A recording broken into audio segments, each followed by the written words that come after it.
Welcome to your daily cars practice. Let's start with the spine. In a seated position, set the intention to have everything below the pelvis, be really still, cross your arms in front of your chest, and let's create a candy cane position with the spine, rounding that upper back forward, trying to stretch through those upper spinal erectors as much as possible, looking down, bending down. Keep this looking down, bending down position, and twist as much as you can to the left. Once you're twisting as much as you can, crunch through that left oblique, pull the right oblique onto stretch, and once you hit a wall here, we're gonna tilt the heart up to the ceiling, still leaning over to the left, and then rainbow arch, tipping your heart up to the ceiling, over to the right. Once you find the pot of gold over to the right, we're going to twist as much as possible over to the right. Remember to keep that left hip bone heavy. We're not floating up off of the top or off of the left hip. Twisting, crunching, squeezing to the right, and then follow that all the way home to candy cane position. Take a little breath, reset, stretch through those upper spinal erectors, squeeze your body into that candy cane position. Keep squeezing through the candy cane position and twist as much as you can to the right. I'm going to give you a little bit different angle to watch this time if you're watching. Keep the headlights of your hips facing forward. We're only twisting to the right, and then we crunch to the right. Stretching through the left side body, trying to get as much space here. And then once we can't crunch and twist anymore, we're going to keep the crunch and tip our heart up to the ceiling. Stretching through here, squeezing through the back body. Create a rainbow arch over to the left side. Crunch through the left side body, twist through the left side body, and follow it all the way home. Stay in a seated position. Take your arms out straight in front of you, and we're gonna go 4 huge circles with the scaps. Try to explore every little bit of this circle that you create with your scaps, and adding strength and intention as you go. So that means we're using the opposite muscles of wherever we're pulling our scap into to really push and explore each little degree of movement in these circles. Make sure that your ribs stay frozen in space and still and locked down to your pelvis. If you're on my pace, we have one more this direction. So I'm pulling my shoulder blades apart, squeezing through my pecs, the opposite tissues, and then I'm pulling my shoulder blades up to my ears, squeezing through my traps, and then I'm squeezing through my rhomboids, kissing my shoulder blades together, and then sliding them down. Let's reverse. Arms stay straight, shoulder blades squeeze together, up, up and apart and down. I'm cueing for like a square, but we want to go for as much of a circle as possible. Again, driving as much strength and intention into every position as possible. As much strength and intention into every position as much as possible. This is 3 and 2. Let's move on to the shoulder joint versus just the scap. So all 4 corners of the torso are going to stay really still. I have my hand here just to remind me to keep that still. I'm going to take my left arm, you can start with the right if you want, but I'm cueing for the left, out in front of me. Externally rotate as much as possible. Crunch your armpit onto itself like there's a dollar bill underneath your armpit and I'm trying to take it from you. Squeeze, externally rotate. Keep that external rotation. Don't lose your dollar. Take the arm up as much as you can. Try and high five the wall behind you. It's probably not going to happen unless you have crazy shoulder extension or crazy shoulder flexion and external rotation. Once you hit your wall here, can't go any further, then internally rotate. Show your armpit to the wall to the side, and without twisting, keep your 4 corners of your torso frozen in space. You're going to internally rotate and take the whole arm behind you. Let's reverse it. Stretch through the front of the shoulder, squeeze through the tricep, trying to get that palm to the ceiling. Once you can't go any further here, externally rotate, keep your arm down, your shoulder down away from your ear, and then take it home. Let's go through that one more time. Externally rotate, shoulder into flexion, and then internally rotate, work through extension, and then work through extension, internal rotation. Once you can't go any farther, re-rotate back to the front. Let's go right side. Left arm keeping the torso in check. Externally rotate as much as you can, find that dollar bill. And then high five the wall behind you. Once you can't go any further, show your armpit to the wall to the side. Internally rotate as you swim the arm behind you. Look how little range I'm getting. I'm really not doing the backstroke here. I'm just exploring the edges of my shoulder flexibility.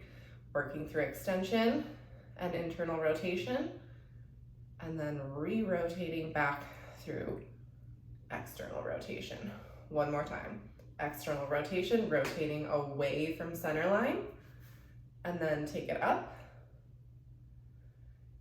and show your armpit to the wall to the side. As you swim your arm behind you, try and get to internal rotation as early as possible.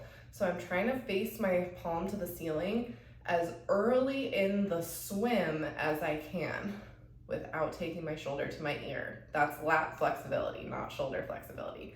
Reverse, high five the ceiling, and take it back to the front.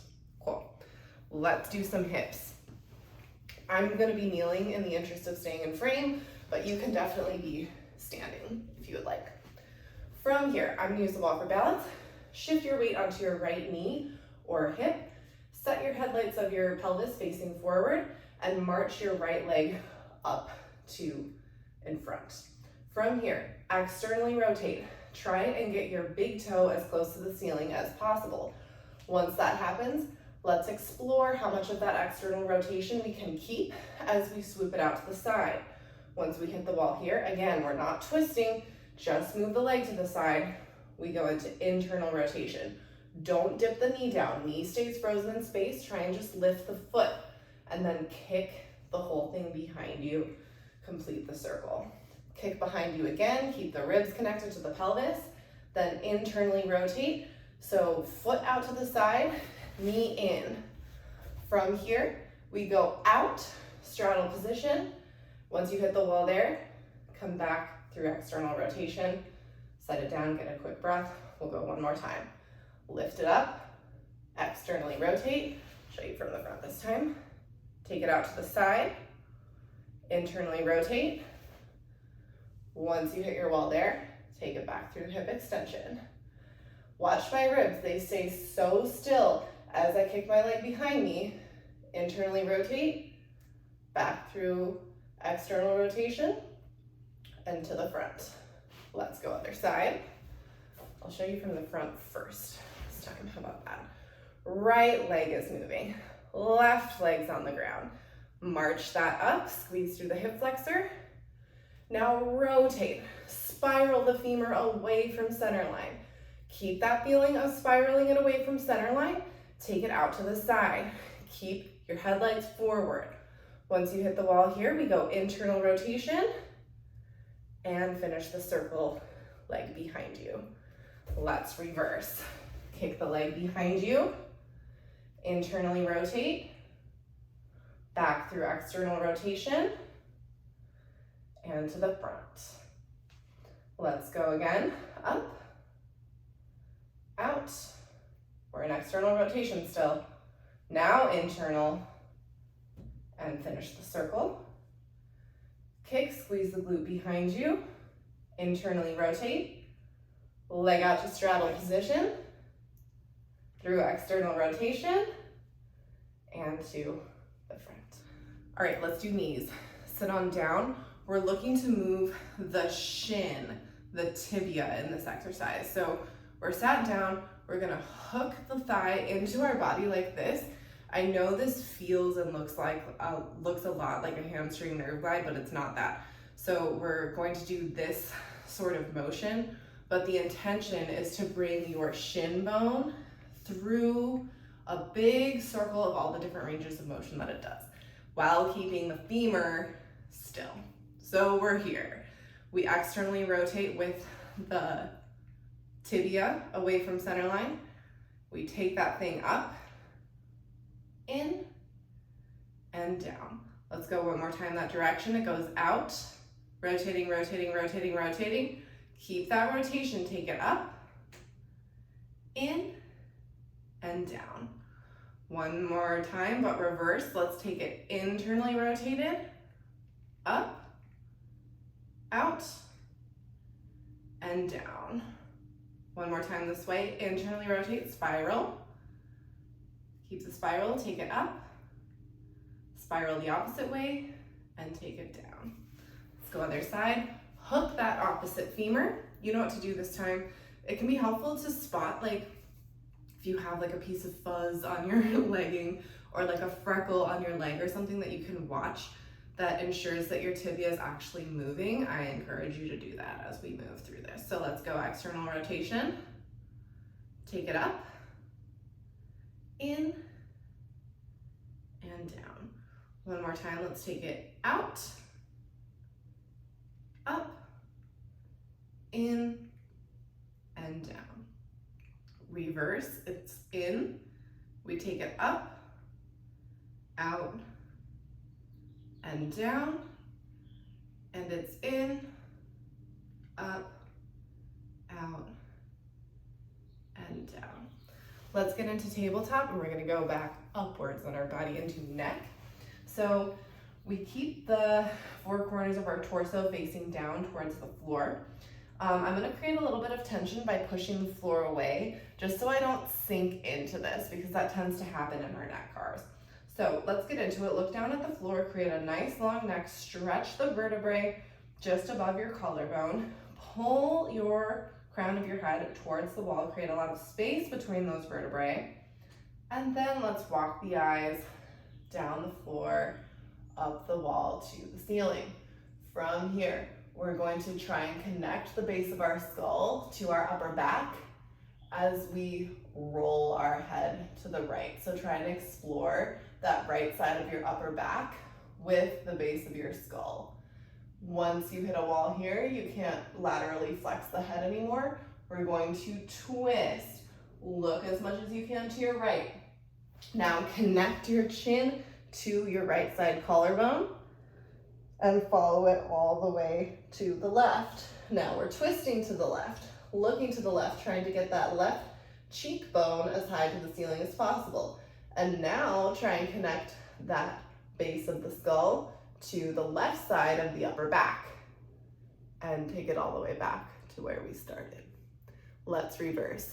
Base of the skull to the upper back, explore it all the way to the left side. Once you hit that wall there, you're gonna go twist to the left and then connect your chin to the left side collarbone, follow it all the way back through center, over to the right. Now we're twisting to the right. Remember, we want our body to stay still, so if you're drooping, fix it, and then connect your base of your skull to the right side upper back and follow it all the way home until you're looking up. All right, almost done. Just wrists, elbows, and ankles to go.